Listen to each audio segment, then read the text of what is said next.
2026년도 8월 23일자 기사. 당정 비거주 1주택 거주 인정 확대. 여 1주택 거주 구분 없애야. 내주 수정안 가닥 잡을 것. 육아 양육 등 거주기간 인정될지 주목. 기초단체장의 500세대 이하 인허가관 이양 추진. 용산공원 결론 내릴 거 없다. 아무로 오세훈 시장에 대한 권한을 갖다 많이 지금 민주당이 구청장을 많이 있기 때문에 민주당 쪽으로 지금 가져오는 거 아니에요? 그러니까 지금 오세훈 시장이 뿔났죠 지금. 더불어민주당과 정부는 23일 부동산 세제 개편안과 관련해 비거주 1주택자 실거주 인정 범위를 확대하는 방향의 공감대를 형성했다.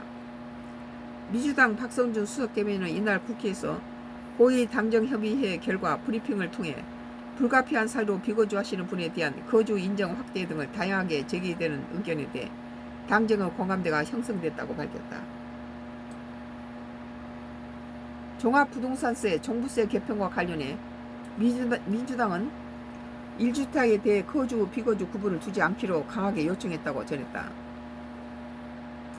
당정이 이처럼 비거주 1주택자에 대한 요건 완화에 나선 데는 정부안이 공개된 뒤 악화한 부동산 민심을 수습하는 뜻이 갈린 것으로 해석됐다.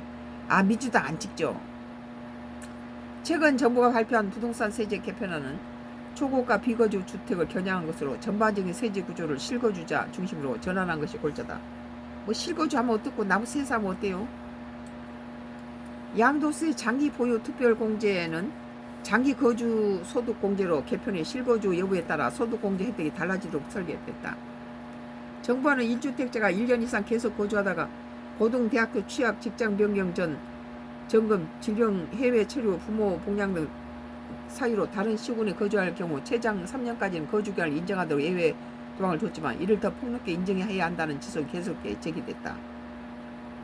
우리는 12년이 됐는데 그래서 다시 이거 팔고 갈라 해도 안 팔려요.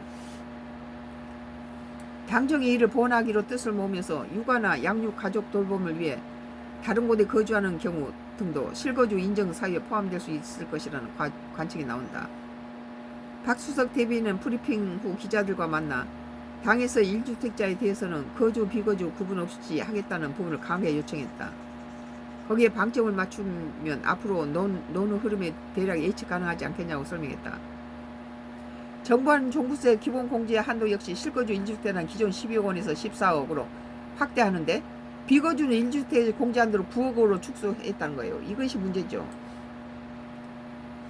민주당 김민석 대표는 이날 회의 모두 발언에서 종부세와 관련해 비거주 1주택자에 대한 종부세 기본공제를 12억 원에서 9억으로 조정하고 종부세 세부담 상한을 200% 늘리는 세제 개편에 대해 깊이 있는 수기가 필요하다고 말했다.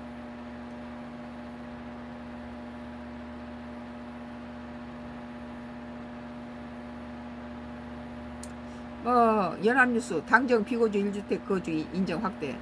여 1주택 거주 구분 없애야 라는 기사였습니다. 성가클수 나의 정치 코멘트. 코로나가 또 재유행, 중국에서는 코로나가 유행한다고 그러네요. 큰일이죠.